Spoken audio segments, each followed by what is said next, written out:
Hello शिक्षा city family. मैं एक चीज़ नोटिफाई करना चाहता था आपको कि मैं अनअकैडमी पे भी एक एजुकेटर हूँ। तो आप सिंपली मुझे वहाँ जाके फॉलो कर सकते हैं। आप मेरे बहुत अच्छे अच्छे कोर्सेज अनअकैडमी पे भी पढ़े हुए हैं। वहाँ पे भी मैं एक वेरीफाइड एजुकेटर हूँ और वहाँ पे लगभग 15,000 लोग मुझे फॉलो कर रहे हैं अनअकैडमी पे, जैसा कि आप इस वीडियो में भी देख सकते हैं। तो आप मुझे फॉलो कर सकते हैं और मैं अपनी जो प्रोफाइल आईडी है उसके लिंक अपने डिस्क्रिप्शन बॉक्स में दे दूँगा। और ये कुछ क्या बहुत सारे कोर्सेज़ मैंने वहाँ पे प्रेजेंट कर रखे हैं, आप उनको भी जाके देखिएगा। वो आपके एग्ज़ाम्स के लिए, इवन अभी आपकी एग्ज़ाम्स आने वाले हैं तो बहुत सारे कोर्सेज़ में भी मैंने चैनल्स में नहीं डाले हैं, लेकिन मैंने अकेडमी पे डाले हैं। तो आप वहाँ पर भी जाके देख सकते हैं। उन कोर्सेज़ के भी लिंक दे दूँगा मैं, जो कि आपके लिए काफ़ी वैल्यूबल हैं, चाहे जनरल साइंस के हों, चाहे अदर कैटेगरीज़ में हों, चाहे अदर कोर्सेज़ के हों, वो मैंने ऑलरेडी प्रेजेंट कर रखे हैं। तो उम्मीद है आप इस नोटिफिकेशन के थ्रू और इस लिंक के थ्रू मुझे अनअकैडमी पे भी फॉलो करेंगे, या फिर आप सर्च बॉक्स में जाके, अगर लिंक नहीं भी मिलती है आपको, लिंक के थ्रू नहीं जा पाते हैं, तो सर्च बॉक्स में जाके विमलेश यादव टाइप करके मुझे फॉलो करेंगे। विमलेश यादव जैसे ही आप टाइप करेंगे तो वहाँ पे सबसे पहले नंबर पे मैं ही आऊँगा। ठीक है, तो थैंक यू सो मच। उम्मीद है आप मुझे फॉलो करेंगे। और चलिए, नमस्कार दोस्तों, सबसे पहले मैं आपका अपने चैनल पे बहुत बहुत स्वागत करना चाहूँगी। दोस्तों, हम लोग आज देखेंगे आपके आज के आरपीएफ के एग्जाम में किस प्रकार के क्वेश्चन जो हैं वो पूछे गए हैं फर्स्ट शिफ्ट में। तो चलिए दोस्तों देख लेते हैं क्या क्वेश्चन आया हुआ है। मौलिक अधिकार किस अनुच्छेद में आता है? दोस्तों सबसे पहले क्वेश्चन आपका ये देखिए, संविधान और हिस्ट्री से ही बहुत ज़्यादा क्वेश्चन लगातार आ रहे हैं। तो यहाँ पे आपको पूछा गया कि मौलिक अधिकार जो है वो किस में आता है। दोस्तों 12 से लेकर 35 तक अनुच्छेद में हमारे मौलिक अधिकार जो हैं वो आते हैं। ठीक है, याद रखिएगा 12 से लेकर के कितने तक आते हैं, आपके 35 अनुच्छेद तक आते हैं। और हमारे कुछ जो मौलिक अधिकार हैं दोस्तों, मैंने ऑलरेडी आपको पढ़ाए हुए हैं, जैसे कि हमारे जो मौलिक अधिकार उनमें समानता का अधिकार आता है, और स्वतंत्रता का अधिकार जो हमारा 19 से लेकर के 22 तक आता है। शोषण के विरुद्ध अधिकार हमारा अनुच्छेद 23 से 24 तक आता है, और धार्मिक स्वतंत्रता का अधिकार 25 से 28 तक आता है, और संवैधानिक अधिकार हमारा अनुच्छेद 32 तक आता है। ठीक है, तो ये इसका पूरा वीडियो जो है दोस्तों ऑलरेडी मैंने आपको प्रोवाइड करवाया हुआ है। इसके बाद दोस्तों पूछा गया है कि सबसे पहली ट्रेन जो है वो कहाँ से कहाँ तक चली है। दोस्तों मुंबई से ठाणे के बीच में सबसे पहली ट्रेन जो है वो चली हुई है। और इसके अलावा देखिए दोस्तों, अगर ऐसे हम लोग बात करें तो विश्व की सबसे पहली रेल अगर पूछी जाए तो दोस्तों वो इंग्लैंड में चली थी, 1825 में चली थी। और अगर आपको ये पूछा गया कि भारत में जो है सबसे पहले ट्रेन कहाँ चली थी, तो वो 16 अप्रैल 1853 में वो मुंबई से ठाणे के बीच में चली थी। ठीक है, और इसके अलावा देखिए दोस्तों, आपको क्या क्या क्वेश्चन और भी रेलवे से इस प्रकार के पूछे जा सकते हैं, जैसे कि आपको एक ये भी पूछा सकता है कि भारतीय रेलवे बोर्ड की स्थापना कब हुई, तो 1905 को भारतीय रेलवे बोर्ड की स्थापना हुई है। ठीक है, और उसके अलावा दोस्तों आपको बहुत सारी चीज़ें और भी पूछी जा सकती हैं, जैसे कि सबसे लंबी दूरी तय करने वाली रेलगाड़ी का नाम पूछा जा सकता है, और भी बहुत सारी चीज़ें हैं। जैसे कि आपको पूछा सकता है कि भारत में सर्वप्रथम रेलवे का शुभारंभ जो है वो किसने किया, तो लॉर्ड डलहौजी ने किया। ठीक है, उसके बाद दोस्तों प्रश्न आया था कि डिस्कवरी ऑफ इंडिया का नाम दिया गया था, पूछा गया था कि ये बुक जो है वो किसने लिखी है। तो डिस्कवरी ऑफ इंडिया जो है दोस्तों जवाहरलाल नेहरू के द्वारा लिखी गई है। ठीक है दोस्तों, आप ही लोगों द्वारा ये सारे क्वेश्चन मिलते हैं। अगर आपको एक्स्ट्रा क्वेश्चन कुछ पता है तो प्लीज़ आप लोग कमेंट सेक्शन में बता दिया करें, या एग्जैक्ट अगर कोई क्वेश्चन जानते हैं तो उसको भी बता दिया करें, ताकि हेल्प मिल जाए सभी को। तो अप्रॉक्स सेम क्वेश्चन दोस्तों, मेरी पूरी कोशिश रहती है कि मैं आपको सेम क्वेश्चन प्रोवाइड करवाऊँ। तो भारत की खोज डिस्कवरी ऑफ इंडिया जो है जवाहरलाल नेहरू जी के द्वारा लिखी गई है, और उन्होंने इसकी रचना जो है 1944 में की थी, और इसका उन्होंने बाद में बहुत सारी अलग अलग भाषाओं में अनुवाद भी करवाया था। ठीक है, इसके बाद दोस्तों क्वेश्चन आया हुआ है कि राज्य जो है वो किस सूची में आते हैं। दोस्तों जनरली राज्यों की राज्य के जो अलग अलग नाम हैं, और जो कंप्लीट जो राज्य हैं उनके बारे में प्रथम अनुसूची में जो है उल्लेख दिया गया है। ठीक है, तो आपकी प्रथम अनुसूची जो है दोस्तों उसमें बहुत सारी चीज़ें, जैसे उसमें भारतीय संघ के जो भी घटक राज्य हैं उनके बारे में दिया है, संघ शासित क्षेत्रों का भी उल्लेख किया गया है।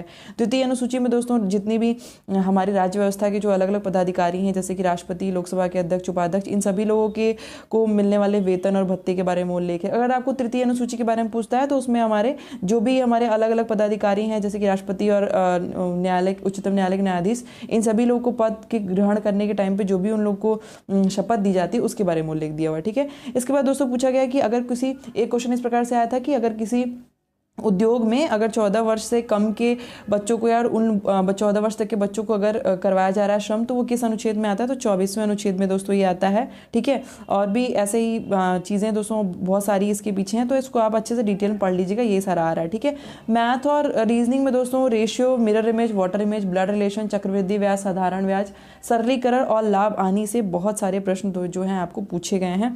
इसका आप ध्यान रखिएगा, यही प्रश्न आपके इसी सब टॉपिक से बन रहे हैं, इसका प्रैक्टिस अच्छे से कर लीजिए। राज्यपाल की नियुक्ति कौन करता है दोस्तों, ये पूछा गया है।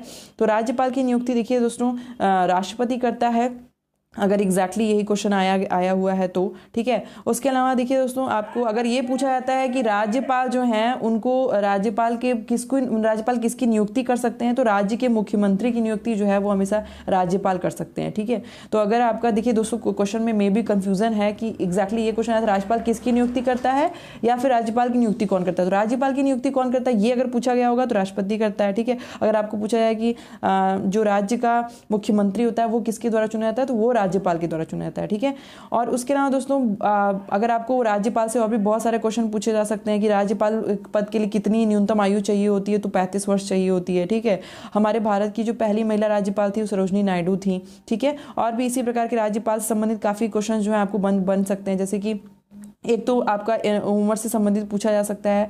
ठीक है, उसके अलावा दोस्तों बहुत सारे राज्यपाल को कौन कौन सी शक्तियां मिली होती हैं, मतलब क्या क्या उनके पास पावर होती है, इस पे भी क्वेश्चन बन सकता है। ठीक है, तो उसको थोड़ा सा अच्छे से डिटेल में पढ़ लीजिएगा। जैसे अगर मान लीजिए पूछा था कि राज्यपाल का जो वेतन भत्ता है वो किस कोष से आता है, तो राज्य की संचित निधि द्वारा राज्यपाल का वेतन भत्ता आता है। ठीक है, अगर आपको पूछा था कि राज्यपाल अपना त्यागपत्र किसको देता है, तो राष्ट्रपति को देता है। ये सारी चीजें हैं। इसके बाद दोस्तों उपराष्ट्रपति की नियुक्ति कौन करता है, उनसे संबंधित कार्यवाही कौन करता है, दोस्तों ये आया हुआ था। तो उपराष्ट्रपति की जो नियुक्ति है वो हमेशा कौन करता है, आपके एक पूरी राज्यसभा और लोकसभा के सांसद एक ग्रुप होता है, इलेक्टोरल कॉलेज होता है, उसमें शामिल होते हैं।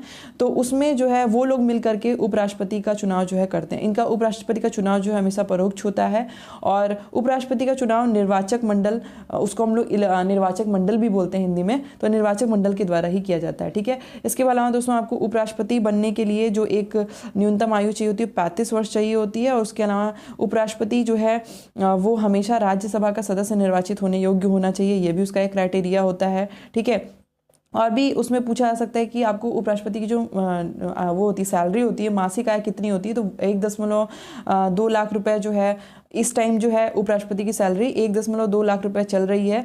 और अभी इसमें 7वां वेतन आयोग जोड़ा नहीं गया। 7वां वेतन आयोग जो है लागू होने के बाद उपराष्ट्रपति की जो मासिक आय है वो 3.5 लाख रुपए जो है हो जाएगी। ठीक है, इस प्रकार से चीजें हैं दोस्तों। इस एक क्वेश्चन दोस्तों ये आया हुआ था कि बुंदेलखंड के मिट्टी के बारे में कुछ पूछा गया था, तो इसका आंसर आप ही लोग बता दीजिएगा।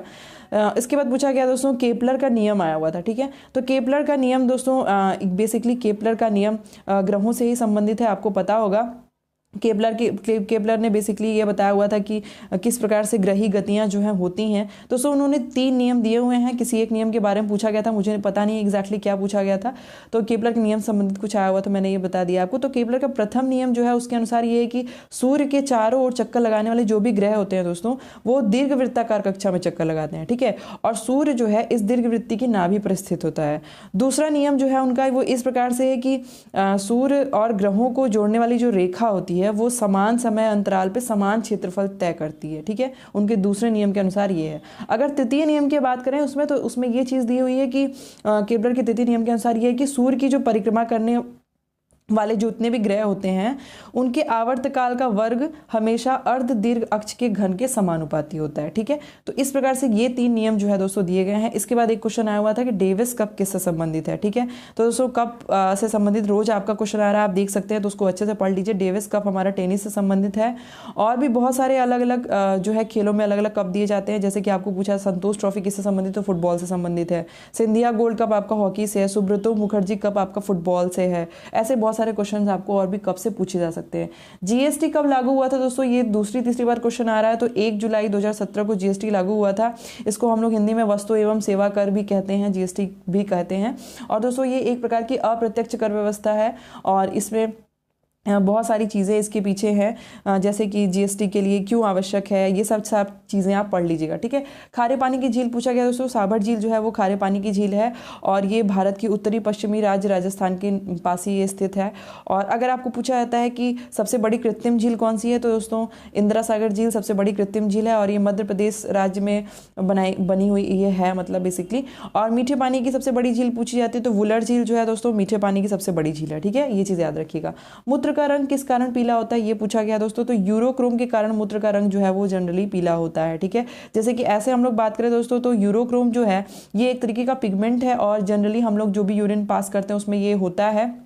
और एक जो एडल्ट होते हैं उन लोगों में प्रतिदिन जो है 2 लीटर जो है मूत्र जो है वो विसर्जित करते हैं। हर पूरा मनुष्य जो है एक दिन में 2 लीटर जो है उत्सर्जित करते हैं, वयस्क मनुष्य जो है। और ये बेसिकली ये भी होता है, इसका पीएच पूछा जा सकता है, तो 4.6 से लेकर के 8 के बीच में इसका लगभग पीएच होता है। और इसमें दोस्तों बहुत सारे हमारे सबसे पहला तो नाइट्रोजनस वेस्ट हमारे यूरिन में होता ही है, और भी बहुत सारी चीज़ें होती हैं जैसे कि कीटोन बॉडीज होता है, और बहुत सारे शुगर वगैरह भी मूत्र के थ्रू जाते हैं, ठीक है। और उसके अलावा दोस्तों हम लोग ये पूछा जा सकता है आपको कि यूरिन में जो भी हमारी शुगर है उसको टेस्ट करने के लिए हम क्या क्या कर सकते हैं। तो 2 जो है हमेशा यूरिक एसिड का टेस्ट करने के लिए 2 टेस्ट करे जाते हैं, एक बेंडिक्ट और एक फेलिंग, ठीक है, इसको याद रखिएगा, ठीक है। तो इस प्रकार से दोस्तों आज आपके ऐसे ऐसे क्वेश्चन आज आपके फर्स्ट सेट में पूछे गए थे। सेकंड सेट में क्या क्या क्वेश्चन आए थे उसको भी मैं जल्दी ही आपके सामने पेश करूंगी, और नेक्स्ट वीडियो में हम लोग देखेंगे, बात करेंगे। उसके अलावा अगर देखिएगा दोस्तों, अगर आपको जितने भी क्वेश्चन डिटेल में पता हो तो प्लीज़ कमेंट सेक्शन में बता दीजिए ताकि सबको हेल्प मिले। और अगर आपको वीडियो पसंद आएगा तो प्लीज़ लाइक करिएगा, और साथ ही साथ दोस्तों आप चैनल को सब्सक्राइब कर लीजिए और बेल आइकन प्रेस कर लीजिए ताकि डेली मैं आपको इस प्रकार की इन्फॉर्मेटिव वीडियो आपको दे सकूं, ठीक है।